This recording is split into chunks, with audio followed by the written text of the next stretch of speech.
Hello again, everybody. This is James Bartley, and you're watching and listening to the Cosmic Switchboard Show. Today, my very special guest is John Bertoli. John is an experiencer. He's had ET experiences. He's got his own show, his own podcast. He's got a lot to share with us. So without any further ado, John Bertoli, welcome to the Cosmic Switchboard Show. Well, thanks for having me, James. I appreciate it. Well, the pleasure is all ours. I'm looking forward to this chat because I get to talk to another experiencer, another person who's undergone a lot of phenomena. Tell us a bit about yourself and, how your journey started in this incarnation. Well, I was actually having a conversation with Phil Gruber a couple of weeks ago, and it was pretty interesting about how do we actually start on the path we're on. And Phil's been doing it for 30 plus years. When I look back, I was starting to think of things that were happening to me as a child. And it was always, I was always told it was just my imagination. And one of the memories that popped out right away when I was talking to Phil was I was coming home on the school bus one day, and I remember being in kindergarten, and it was only a half day. So you came home at like 11 a.m. and driving on the school bus, I remember looking out the window and seeing a triangular metallic craft traveling along at about the same pace as the bus. And I remember looking up around the bus and seeing it, and I'm like, I'm the only one seeing this. And I was very introverted as a child and very shy. But I remember very distinctly that there was a presence, and it didn't mean anything to me. I'd always felt like a presence throughout my life. Experiences when I was very, very sick. I used to get really bad respiratory infections, upper respiratory infections. And I was laying in bed one day, and I remember feeling a very strong sense of someone there. And I looked at out my bedroom door, and standing in the hallway was this woman, had this kind of a blue shawl type thing on there, very nurturing, very loving. And I could always hear different types of spoken word, but I couldn't understand it. And I would tell my mother that, hey, there was this lady here, and it's just your imagination. I'll tell you, what an imagination. Little Johnny had a great imagination, But I was seeing all types of things like that. And as I got older, I started seeing and experiencing more and more intense, contact, for lack of a better term. But I was opening my awareness to where I was actually understanding some of what I was experiencing. And as I got into my 20s, I would see a lot of shadow beings. I could read somebody's intent very, very easily. And such as, when somebody's a high sensitive, they feel other people's emotions and other people's traumas. And for a long time, I didn't realize that I was holding other people's traumas. And it's very difficult to go through life like that. And so I tried to run away from any of the spiritualism or anything paranormal. I tried to get away from it when I was in my mid to late 20s. Anything I did just kind of made it intensify and made it worse. And I made a conscious decision. It really didn't matter what other people were saying to me. Listen, you're crazy. You're making a story up. You're on drugs. You're hallucinating. You're schizophrenic, whatever the laundry list of names I was being called and made fun of. And I was just like, okay, I'm just not going to say anything to anybody about what I'm seeing, because clearly I came to this revolution that a lot of people weren't seeing what I was seeing and feeling and knowing and hearing and all these crazy things that, at one point I really did think I was completely losing my mind. But as the years went on, I've always had this fascination and this driving need to understand what are these experiences. What was that craft I just saw there? I know it's not supposed to exist. I watched every conceivable documentary on UFOs, Bigfoot, all that type of thing. And now, where I am now, I'm in my mid 50s. I've had some pretty amazing experiences that I initiated through intent. And being, may it be, up in the state of Washington or Massachusetts, where I'm originally from, or in Colorado, and I've done a little bit of traveling around the country. It really doesn't matter. Are there hot spots? Yeah, there certainly are, but it really doesn't matter where you are. It's it's your awareness and how much you're willing to, surrender to that awareness and allow that. I mean, everybody is psychic to a certain degree. I'm sure that a lot of people can attest to thinking about someone and all of a sudden they call you on the phone or you drive by them in your car. Well, that's telepathy. It may be a very basic form of it or expression of it, but nonetheless, that is telepathy. Or people that say, I just had this gut feeling I shouldn't have done that. And they go through a terrible experience and they realize, well, that's why I had that gut feeling, Well, what is intuition? Again, it's our higher senses that are popping into our awareness. And so having really basically embraced a lot of this and really understanding that, when we go into dream time, those are other realities of consciousness. They're not, physical like this one here. They have completely different rules. When you go out of body in a meditation, you can bring yourself to a higher state of awareness and operate in other realms where, again, they're not the same rules as apply here in this lifetime or this reality. However, they're every bit as real because consciousness is our things. Thoughts are things. Therefore, they exist. And so understanding that, like when you see things, I'm going to watch a documentary about the occult when I was growing up. And okay, what is the occult? Well, definition means hidden. Okay, so let's look into what's hidden. How is it hidden? And I want to feel this. Oh, okay. And I'd hear somebody talking about an experience and go, yeah, that happens fairly often to me, or I can relate to that, or I know what that feels like. And telepathy, for instance, I think that as we work on these different types of abilities that I believe everyone has, and if you're open to it and you really, use your heart, you don't allow your ego mind to control it. If you can quiet that ego mind, which can be quite a trick, and really think with your heart space and the true essence of your being, you can tap into all kinds of different things. There are no limitations. So as I really progressed into this, I started realizing that, the UFO, the extraterrestrial presence, which is, I need no convincing whatsoever that not only is it real, it's profound, it has an vast effects on humanity and has for thousands upon thousands of years and that type of thing. But these other abilities, this is all one subject. This whole level of consciousness is all connected. They're ghosts, you have ghosts, UFOs and extraterrestrials and all these other types of things. Kind of reminds me of the show I used to watch in the 70s with Leonard Nimoy, In Search Of. And they would come on, it was all these different shows, but it was ultimately, if you look at it with a much larger perspective and you sit back and observe a little more, you realize it's all the same subject. Okay, so why is it that I can feel somebody staring at me? Well, that proximity sense. Everybody has it. Do you nourish that? Do you bring yourself to where it's a honed skill and understand that that's one of the tools in your toolbox?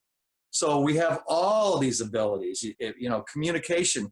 My fiance, when we started seeing each other, she didn't speak very good English. She's from Vietnam and didn't have, so a lot of our communication was on a telepathic level. And we have an amazing relationship and it's built off of those pure communications that are not confused by the ego mind. And as I've gotten to understand these certain levels of awareness, it's kind of like leveling up a little bit. As you get to a certain level of awareness, there are a series of kind of perks that come along with that. And like, let's see, how many years now? It's been a few years, but all of a sudden I started speaking light language in the midst of a meditation. And what is light language? Light language is a expression of energy from the soul. It goes back and taps into all the different universal lineages that we have, not just our physical lineage here on Earth, but where's our soul been with, you know, all the great star nations, the Syrians, the Andromedans, the Pleiadians. And there are all these hybrid dialects. There are thousands and thousands of these dialects, and they contain certain packets of condensed information that are not meant for your ego mind or your intellect, but bypass that and going down into the soul. And so that was a huge awakening for me, to suddenly start speaking these languages and not understand, but the energy and the visions that I was receiving at that period of time, they were off the charts. It took me a long time to process what that was. But again, I really went inward as much as possible. And that's where the answers to everything lie, is us going inward. If somebody is really looking for the answers of, you know, of the great mysteries, who am I, why am I here, where did I come from, then the answers are here. If you're looking outward, you're looking in the wrong direction, you're not going to find them. But if we do quiet all this distraction and we can bring ourselves and center ourselves, more of us become available to us. We can really start tapping into these much higher senses. And there are, like I said, there are abilities that come along with all of that. Now, having said that, each of us has a very unique set of skill sets, especially those of us that are awake, that are consciously aware that we're here for a job and a purpose in this particular temporary body, but we're coming here to do something. And it's profound. It's something that is, it's a calling that is almost hard to describe, but if you heard it, you won't need me to describe it. You know, and that's about where I am right now. I've tried to settle all these different experiences. I've seen hundreds of craft throughout my life. Some were ET, some were not. Some were, you know, made right here in planet Earth, you know, anti-gravity craft. I've seen a lot of different types of beings. I've a lot of peripheral motion around me. When I see a lot of that, I can see energy patterns. I can see beings moving in their orb forms and things like that. And that type of thing, when you start to understand it and you can communicate with these beings, you're communicating not only with beings that are extremely evolved, but you're communicating with higher aspects of yourself as well. Because once you get up to that higher consciousness, that's collective consciousness, that's unity consciousness, where the knowing of all is available to all. And by tapping into those little, you know, pearls that are handed to us, we can really bring our awareness up to that higher level. And by sharing, taking these little tidbits that are handed to us, by sharing them with others, which is the purpose of me doing an interview like this in the first place, James, is to help others. Hopefully, if we can help one person who's struggling with the expansion and all this new information that's coming in on them and trying to understand it, if we can help that one person, we've done our jobs for today, you know? When you were growing up, were there certain dreams and or mystical experiences that stick out that were part of this formative process? You were familiar already at an early age that, excuse me, you had an expanded awareness and there was more to reality than the tangible, what you see around you. Because in my experience, I've had a lot of dreams. It was almost like stepping into another world, you know, at night. What was it like for you growing up, and, you know, the milestones and guideposts along the way that brought you to this point? I've had 4 recurring dreams that I have to this day. And again, it's very much being in a different type of, you are in another world. And it's really interesting to go to those same places over and over like that, and you become familiar with them and that level of awareness. I've also, I've done some videos on my YouTube channel, and I'll give the name of that after, about some of the earlier encounters with the Sasquatch people that I've had when I was very young, my mother used to bring my two older sisters and I up on this place called the Taconic Trail, which was a game preserve or wildlife preserve that basically straddled the New York, Massachusetts, the far west border of Massachusetts. And there was always a presence up there. There's a vortex, an energy vortex. It's highly charged up there. There's been a lot of really bizarre things happening. I remember my father, when I was quite young, was a colonel in the Civil Air Patrol, and that's a part of a subsidiary of the U.S. Air Force, and they search for downed planes and things like that. And they were searching, and they saw a white light go across the top of this particular ridge, and then straight up gone in an instant. And I remember hearing that, and then I would a few months later, I'm up in that exact area picking blueberries with my mother and my two sisters. And I feel like, wow, something's looking over my shoulder, I would always get this feeling I'm being watched. Not to the paranoia level, but sometimes freaking me out, through the years. Yeah, I did get freaked out from that. And right after that season, that winter, I know that I was still in single digits. I was out in the driveway playing in a big snowbank, because we used to have a lot of snow when I was a kid. And I remember all of a sudden feeling that I was being watched from down below. And I'll never forget that. And I actually still, whenever I think of that, the hair on my arm stands right up every time I think of that experience. And through meditation, I found out that it was a Sasquatch. It was a male. It was a medium-aged male, which is probably quite old as far as they live a very long time. And I don't know why it had interest in me, but it scared me, and I went inside. And then from that point on, I wanted to know everything about Bigfoot. Now, how is it that a child who'd never even heard of Bigfoot prior to that know what's looking, what the creature that's standing, an eighth of a mile down behind me? How did I know what that creature looked like? I couldn't see it with my physical eyes, but apparently my telepathy or my awareness, I could see that very, very clearly. And yes, it scared me, but I don't think it was, I don't think it had bad intent. The being didn't have bad intent.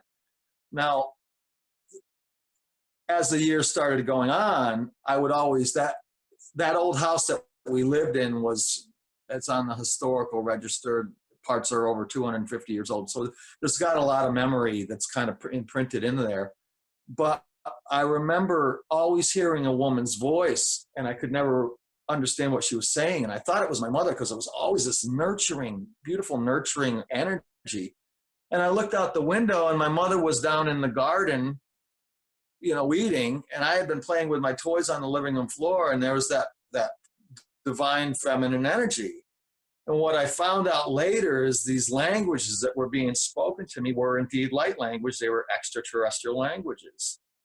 I could actually speak a little bit of it now, but my primary dialect, I have several, but my primary dialect is an ancient Pleiadian dialect.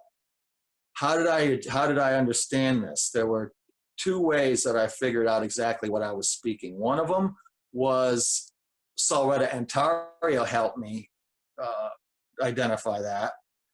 And Salretta was one of the first people that I exchanged any language with, any dialect with. And we did a video and things like that. But Salretta's been great. And then through meditation, I was told, okay, it's what it is. It's a very, very ancient form of Pleiadian.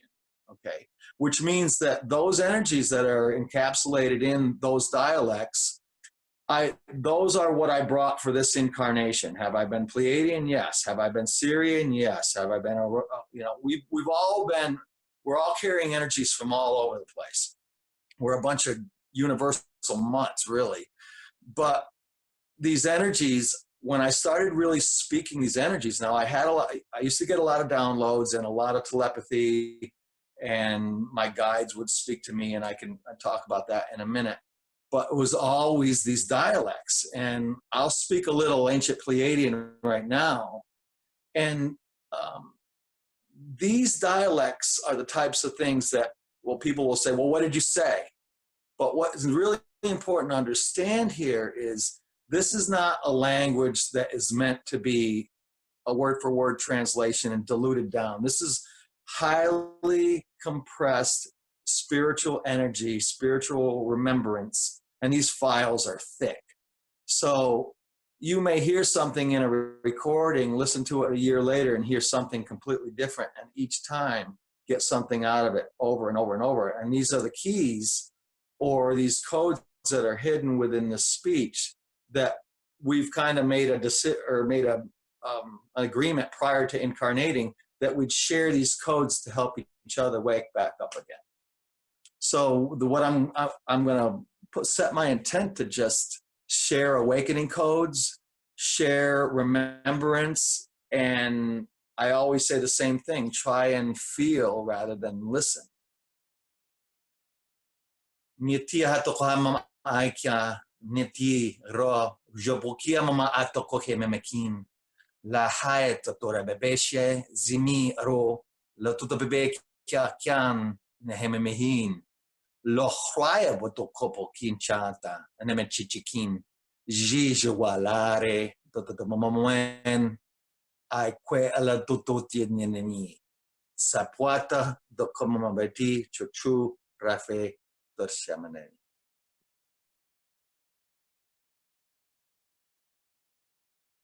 Thank you for sharing that. I definitely felt an energetic expression. Describe that. What were you feeling, James? It was an energy field. It wasn't. It was not unpleasant. It was actually, there was a familiarity to it. It's very much a similar vibe now that you mention it with Solretta, because I've had her on the show, and the amount of interference I had trying to get her on. I had to get her on 3 or 4 times just to get one show in, right? I mean, there was a power outage, there was a thunderstorm. I mean, it just went on, and thankfully she was so patient with me. But it's a similar feeling. So the idea, if I understand it, John, is to reawaken, rekindle, call it dormant, call it innate, abilities to enhance one's awareness, perception. Because, like you said, we brought this with us. We just have to find a way to tap into it. And you made a very good point earlier about what I call Mr. Spock. And it's funny because you brought up Leonard Nimoy in In Search Of. There were times when I was younger, but before I did a lot of inner work, a lot of shadow work, I would start to, just in a quiet moment, call it daydreaming or whatever, I would just start to get some wild mystical vision. But, like we just pointed out, it's what they call in communications a burst transmission. It's like a highly compressed, multi-tiered thought form, which is, language fails us. It's the best way I could describe it. But there was so much compressed into it. There was imagery. There was feelings. There was an aspect of having lived through whatever I was feeling and just flashing through my mind. But when I would try to, and it took me a long time to not do this, when I tried to go, well, what is that? It just lost, gone completely, right? Well, I had to learn. It took me a while to just let it wash over me. And if I didn't understand it at the time, that was okay. Maybe it was a drip, drip, drip thing, and down the track a little bit, I would start to understand more. But I found that when Mr. Spock would try to elbow his way in the midst of these transmissions or downloads, gone, just elbowed right out. Yeah, I think you're right on the mark with that too. Some of it does get processed through our conscious thought, but it's not for that. And that's one thing that I really had a hard time. I have a very technically structured mind, very analytical, quite retentive, when it comes down to detail and things like that. And it was very difficult for me to embrace that that part of me really has very little to do with these languages that are being expressed and their purposes. Like going back to Salretta, when we did our first show together, we were exchanging speech, and something really incredible happens when people exchange their dialect. There was this vision of an infinity symbol that was looping around her. It crossed in between us, and that convergence point right in between us, there was this massive blast of light, and then visions were coming out of this. And the visions, we both had the same visions of these step-type pyramids similar to South America, tribal dress. And what's really interesting, I'm very, very earth-oriented, not damaging the planet, in harmony, the way humans used to be before this age began, before this whole industrial technological mess we're in. But the way humans used to really be in harmony with the planet and the energies and the rest of the solar system as part of the energy grid, that's what we were seeing. And interesting enough, I was talking to someone who I was on Grant Cameron's light language board, I think a month ago, something like that. And one of the people that approached me from that was, I was seeing this tribal thing. And, it was really interesting. So perhaps some of the codes that you were unlocking or whatever, when we see these visions that come in through this speech, okay? And we all know that sound creates light. Everything is vibration. So without that first sound, we're not going to see. But as we come down through the chakras, you normally our crown chakra lights up. You get that tingling. I feel like I have headlights type of itch, and then you start to see. But when you really break down through and you start to really open that throat chakra up and drop down into the heart, all of a sudden, these visions really start to pour. Because our society has programmed us to live down in the bottom three chakras. That's it. Let's not get to our truth. Let's not look at ourselves as all one being. Let's be concerned with what color your skin is. Let's see how rich you are or who you vote for. Any of that nonsense, right? And so as we start to look at things in a much more spiritual way, when we use these tools, I have yet for anyone who has opened their heart to not feel what I'm expressing. I did some time, I did a season up at a spiritual retreat to where I was doing these light language groups where we would basically unlock everybody's light speech, because everybody has it. And you have a room of 30, 40 people that have never spoken it before. And there's these simple little steps that we can do that it's been shared with me. I've shared with others, and they can use this very simple to unlock their speech. And I'm keeping track. It's over 350 people have unlocked their speech. Now, once people say, well, why would I want to unlock my light language? Well, okay, let's talk about what light language is. Number one, it's a tool. First and foremost, it's a tool that has so many different uses. Here's a really practical one. You're in a really bad mood, or you got into an argument with somebody, or you're stressed out. You can sit down, calm down, and rather than go into a meditation and take several minutes to try and clear the racing ego mind, I can immediately go into my speech, and I'm in higher thought just like that. So it expedites the ability to bring yourself into a more of a controlled state, which is really what we want to do to be in harmony. You can use it to heal somebody. If somebody is really, emotionally, physically, somebody's under some type of trauma, you can use that, because as you're expressing these codes through this ancient sacred languages, the sacred tones of the body. I mean, let's talk about, how does it affect the body? Well, we have 7 major body chakras, which each have corresponding tones, sounds, and basically groups of frequency or harmonics. So these languages all of them are laden with these hidden codes and activation codes, which enable your DNA. Once that DNA gets enabled, though all that, okay, now I have level 5 abilities, and let's plug 6 back in. What happens then? More and more and more and more. And so, like, looking at it in the most practical senses, you can control. I've had somebody who was completely irate and completely out of their mind, that was just violent, and I looked them dead in the eye, spoke dialect. Within 30 seconds, they had completely released all that. Okay, so there's a very practical use. Okay, let's diffuse this bad energy and let's talk about this. What were you saying? What did you feel I was saying? I felt that you said that everything was going to be okay and I didn't need to freak out. Then that's what you needed to hear, right? And like, I'll even do it. I'll use it in the gym, very much like a martial artist will use the focus of chi to say break a stone with their hand or something like that. I'll get under.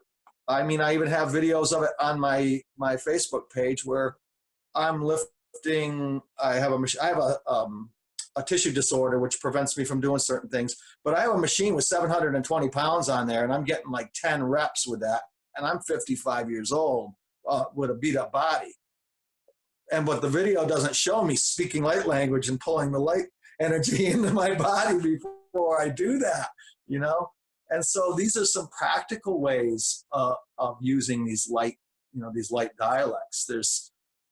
As far as when you're getting into the meditation, you're getting into expanding your consciousness, there is no end. It's limitless.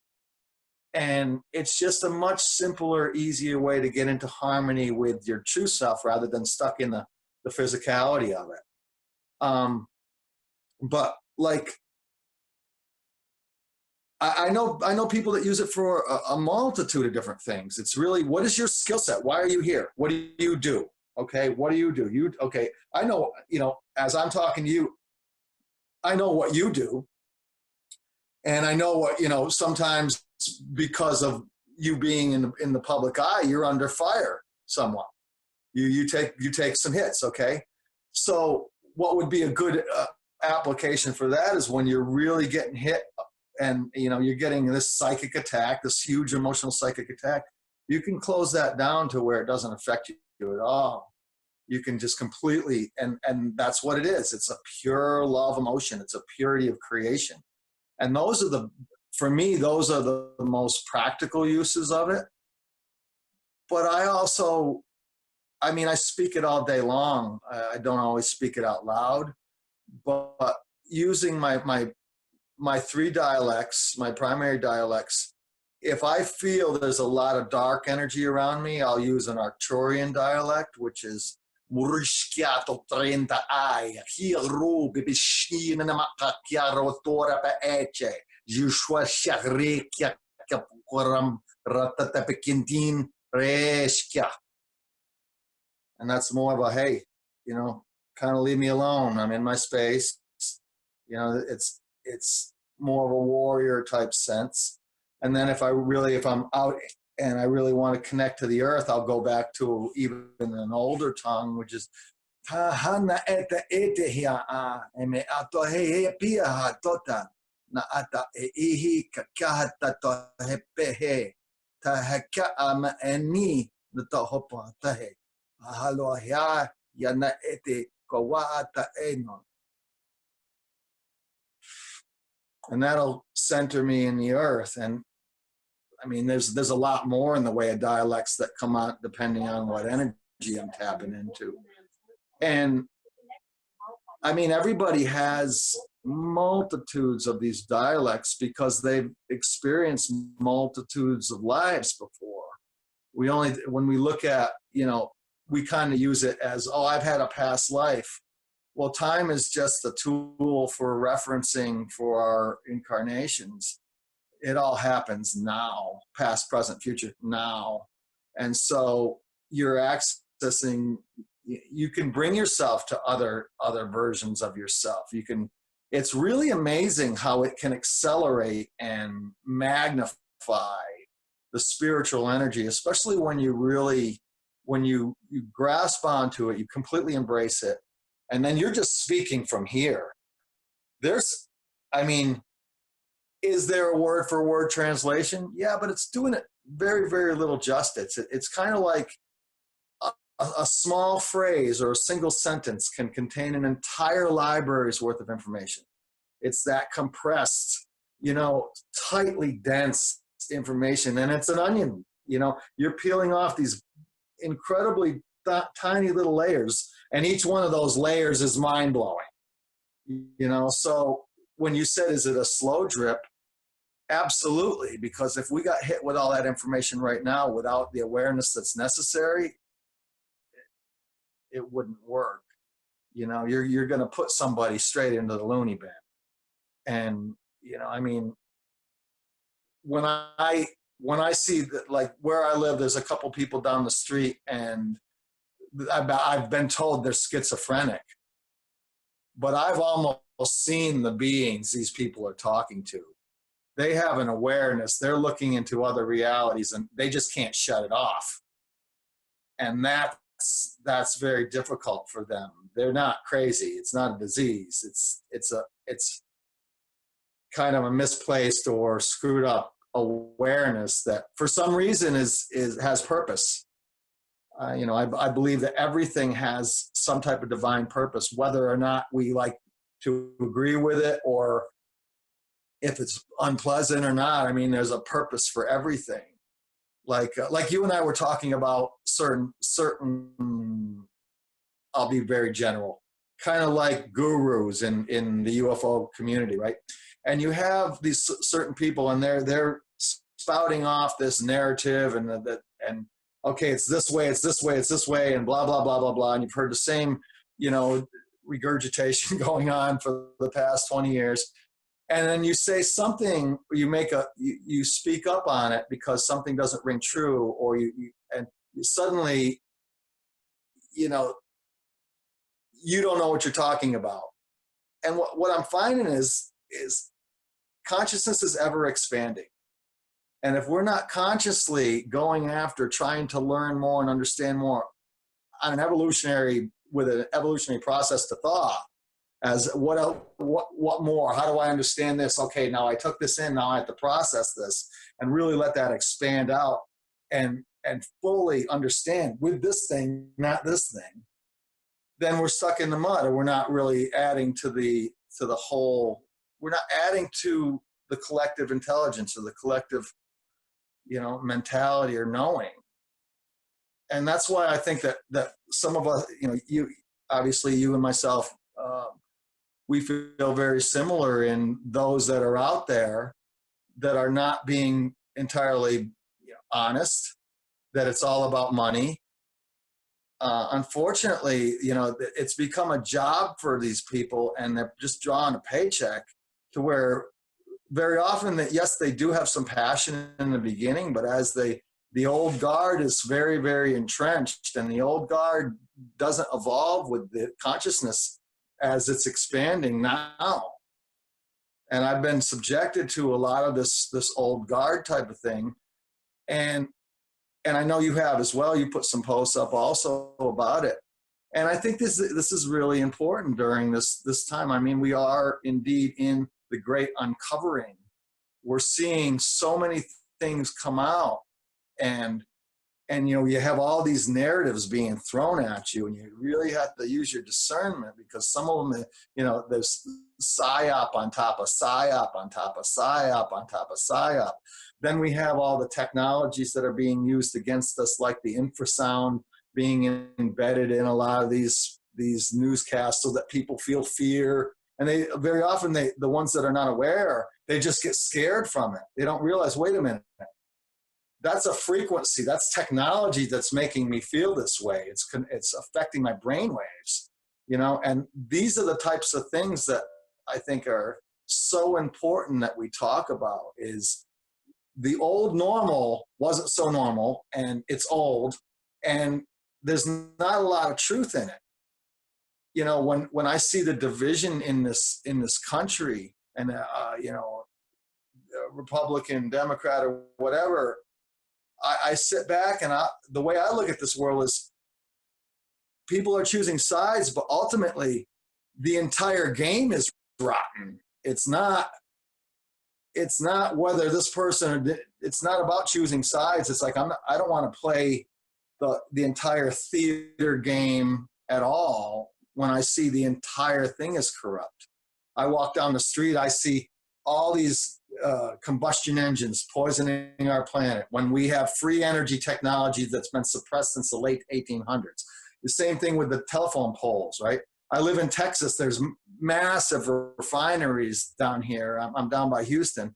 There's refineries that are so big they don't even measure them in acres anymore. They measure them in miles because these things are so big and they're just spewing this filth into the atmosphere and poisoning this planet. And when I see all this type of rhetoric that's supporting that, you know, like the latest one with the SpaceX and you know, a new era of space, is like rockets were completely obsolete in the 50s.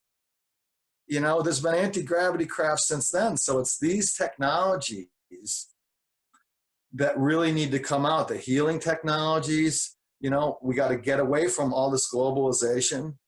And I'm kind of torn because obviously you see the division in this planet, this programmed intentional division. But then there's this flip side of it that I also see too, is I see so many people that are waking up and they're having experiences that they never had. I've had people call me that I wouldn't have thought in a million years that this person would have any spiritual insight at all. They'll, hey, John, can I ask you a question? I said, so that stuff I talked to you about 15 years ago is not so weird anymore. No, I totally get it now. Now it's becoming, on that level, the norm. So I'm really beginning to see that maybe we're not so much a minority, those of us that are actually seeing more of the truth. You know, it's not to say that we can't be fooled also, but we have a little more sensitivity in looking at something in an objective way rather than, you know, just swallow everything that's spoon-fed through the news, through the media, you know. And when we look at a lot of these folks that are, you know, like the old guard, and you know, I used to watch every single UFO documentary in the world to see if I could relate to anybody that I was talking to. And you know, you have your usual suspects that always show up on these commercial, and they hit the same exact little rhetoric over and over, and they might slight twist here and there, but you're not getting any more information. Now, in that's your area of expertise, and you've been researching for quite some time on that. And when you start to talk about a different subject that does not fit perfectly into the accepted narrative, what has the response been for you during things like that?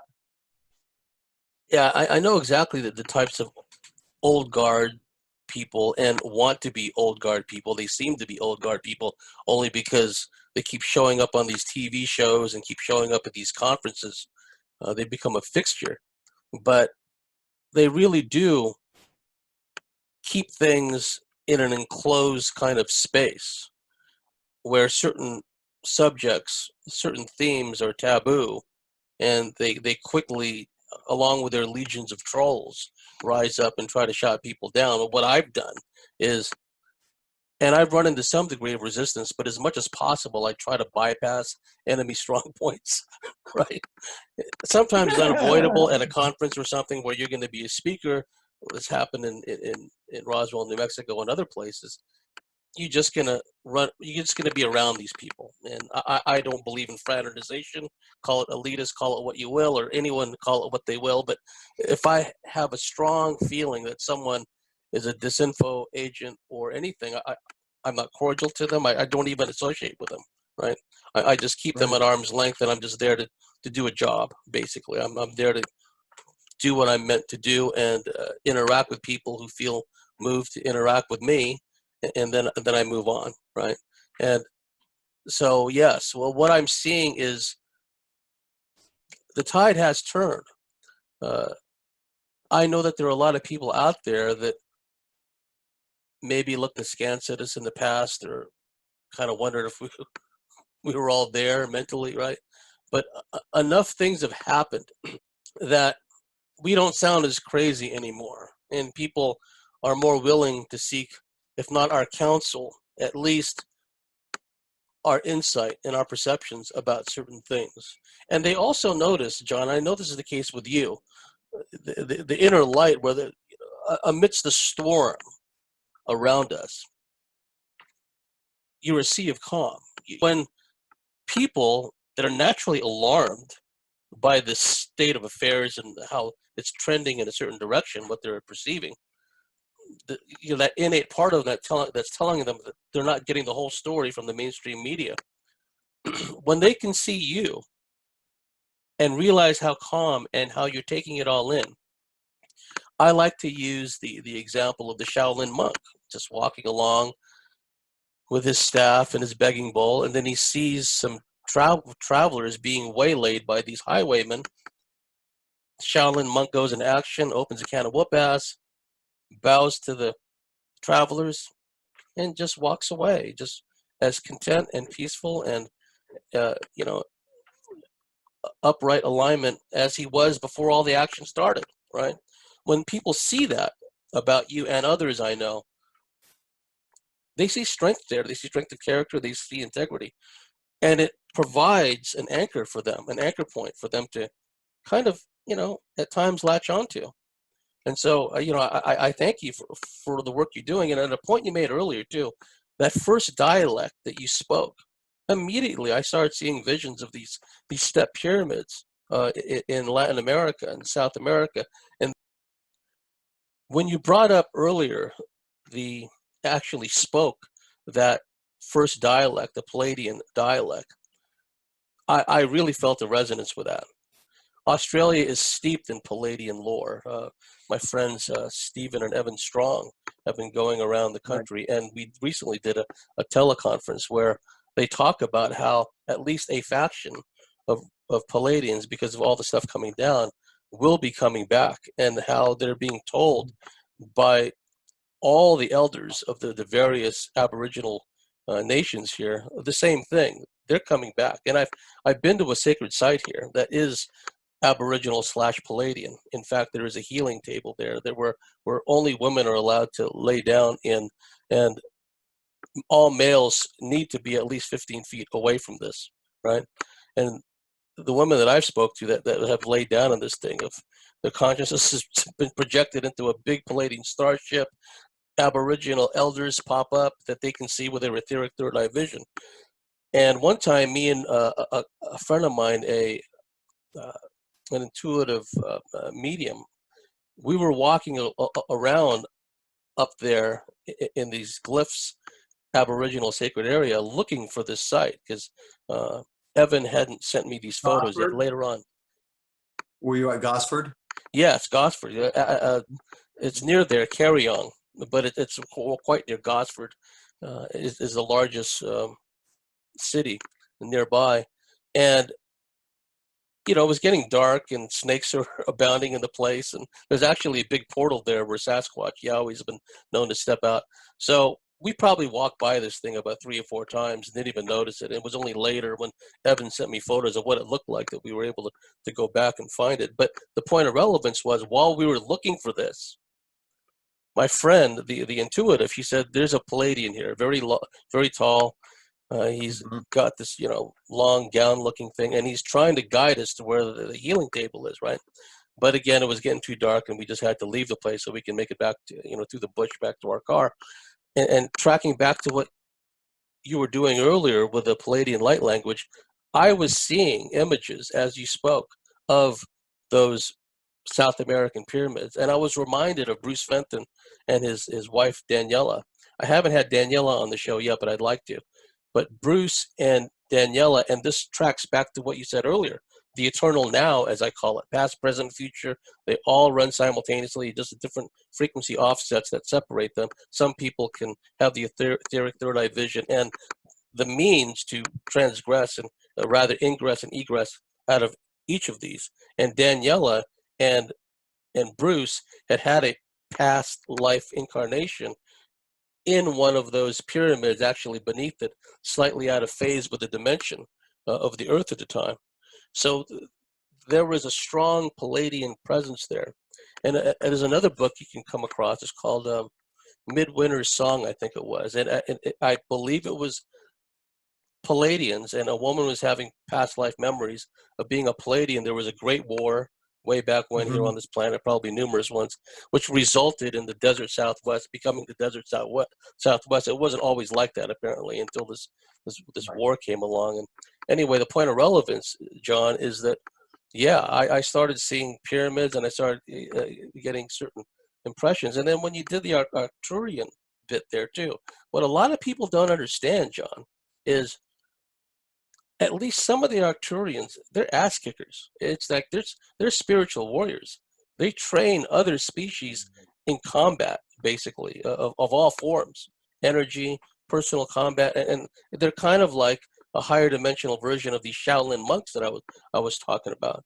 So when you were talking about how you utilize the Arcturian dialect to kind of banish and keep at bay these unwanted negative presences, I resonated with that entirely. You know, that was while you were speaking, it really reminded me when I was up at the spiritual. I'll just say it. I was at ESETI. I was out in this about an eighth of a mile away from the main compound, and the season was over with, and I was staying in a little cabin type yurt, really nice. And being out there, I mean, there are several portals up there. There is a large universal stargate that I actually caught a glimpse of, or at least in one of its expressions. And these one thing one of the really cool things that I learned spending time, I lived there for 8 months, but by these highly energetic portals is, and I don't see many people talking about it, is the portals are self-aware. They are a consciousness to themselves, right? And you can have a conversation with these portals. They're an androgynous intelligence.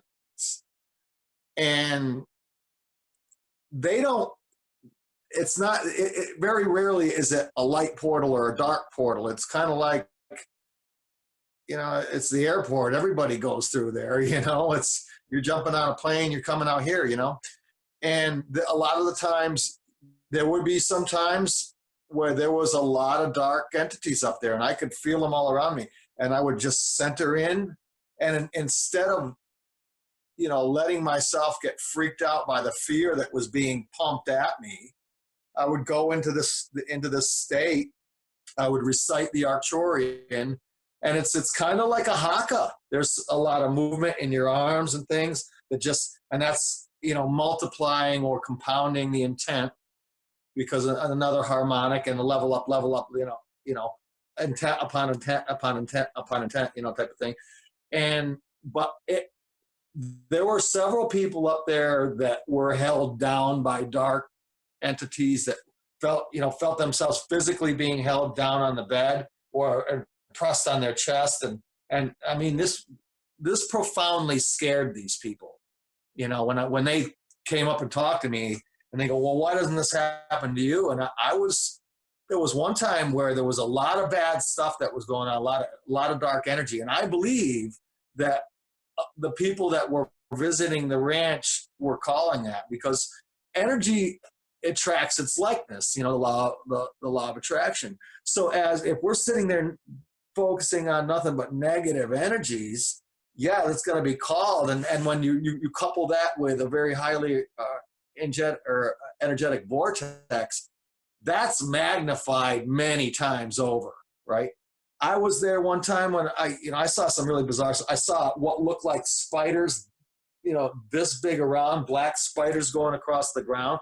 Like, did I just see that? You know, and that was a lot of my life. Did I just see that? You know, just bizarre. And a lot of people have seen orbs, but I was with a friend of mine who was going through a really dark time, And all of a sudden there were these black fuzzy orbs all, and this whole energy of fear came in. And it was just like, all right, this is not mine, but they're not attacking me or attaching me. But it was like we were in this small little ball, for lack of a better term, you know, probably 3 feet around us, that was these swarming little black fuzzy orbs maybe about that big. And I just went right into that Arcturian speech. And at first we tried this clearing that was spoken in English, had no effect at all. As soon as I went into that light speech, I released it. I mean, you know what it's like, James, when you feel energy coming at you. You can feel really good energy and it lights your body up. You feel that really dark energy that's coming through you. It's just as strong and every hair on your body stands up. But you're getting that nausea with it and that really sickness. And it's like, this is dark. This is bad. I don't want this. I'm not accepting this. And I went into these different type of hakas, but cleared it every single time.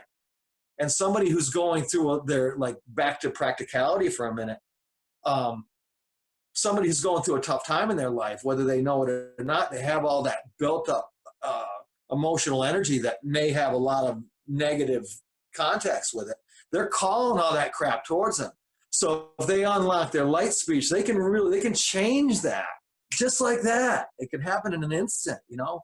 And that's what I'm finding is so important to do is and I can help you. You know, we can do another time where it's just the two of us, and I can help you unlock yours. You know, if that's something that you'd like to do, I'd be more than happy to do it for you. These things, this is part of my job is to hand you these letters. I'm like a universal letter carrier, and I'm handing you a letter, a metaphysical letter that you wrote to yourself.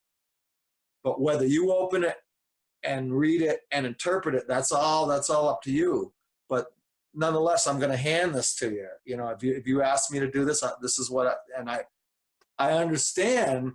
It took me a long time to understand that this is one of my main jobs here. The other one is very much, and you said it too,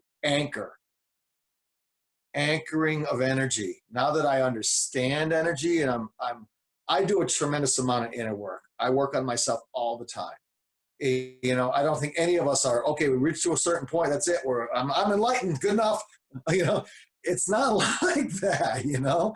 It's that you're evolving with the planet. And even though we may have higher awareness of our own, we're also getting hit with all this collective energy and this collective thought patterns.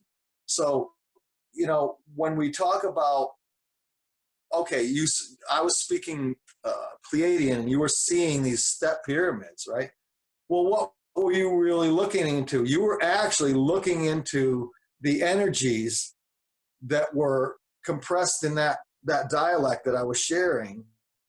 And that was the way you happened to open that file at that time, because those images have a specific purpose or trigger for your awareness at a later date or now even, you know. But now that that's been transferred over to you, that onion's going to peel off as we go.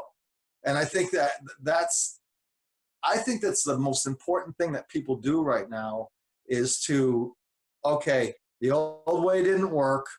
Let's clear out all the baggage. Number one, we need to forgive ourselves for the stupid stuff we did when we were young and not so young. You know, we got to let all that go. We need to forgive ourselves and really appreciate ourselves. Love starts here. If we can't love ourselves, you can't appreciate yourself. You really can't, in any truth, appreciate or love someone else. Once you do really release that self-trauma that we all carry, guilt and all those other frequencies that are there for a purpose, when we can really get a good grasp onto that, actually, what was that for? What are we learning? That type of thing, you know, we can actually start sharing that with others. And then what happens is it just starts to grow. It's a snowball. It's a collective. You know, if I start to talk to somebody that I didn't think was at all in a spiritual or open spiritually at all, and they suddenly start to open up, I'll start sharing more. Next thing I know, they're calling their friends over. Can we join this conversation? And then the collective energy of all four of us or all five of us, that's building, and that's, adding onto that giant snowball, which is the collective consciousness of the earth. And we both know that there are many realms. It's not just this one.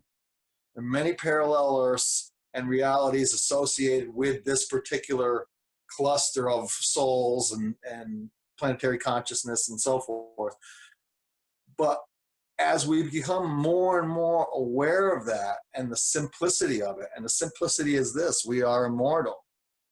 We are here in a temporary capacity to perform certain tasks that we have dedicated ourselves to do, in the interest of evolving the soul, bringing all those experiences back. And, I've been asked, why is it that we can't remember who we are totally? I'm like, well, put it this way.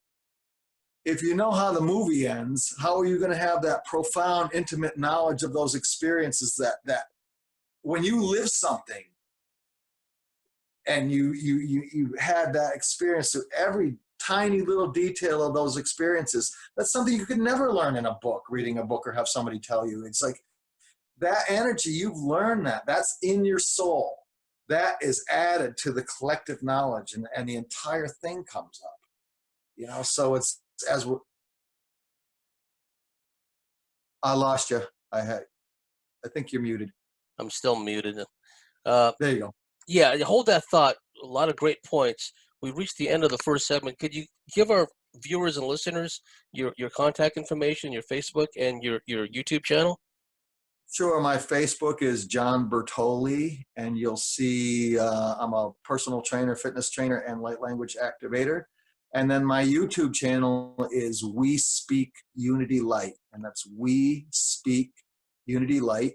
I have some guided meditations on there, light language. I also have shared some of my paranormal experiences, and there's some short little documentary videos I made. And then just coming up in the very near future, I'm going to be hosting light language panels, very similar to the show that I did with Grant. And it's all about unlocking, helping people unlock their speech, all online, and then how people can use it. And there's a lot of interest in that topic. So that's what's next on the agenda. And we'll provide all of John's information and links on our website and our dedicated YouTube channel to our dear listeners out there. We're just getting started, so stay tuned. You've been watching and listening to the Cosmic Switchboard Show. If you like what we do, if you believe in what we do, please go to thiscosmicswitchboard.com, sign up and become a member, and we'll see you at the top of the next segment.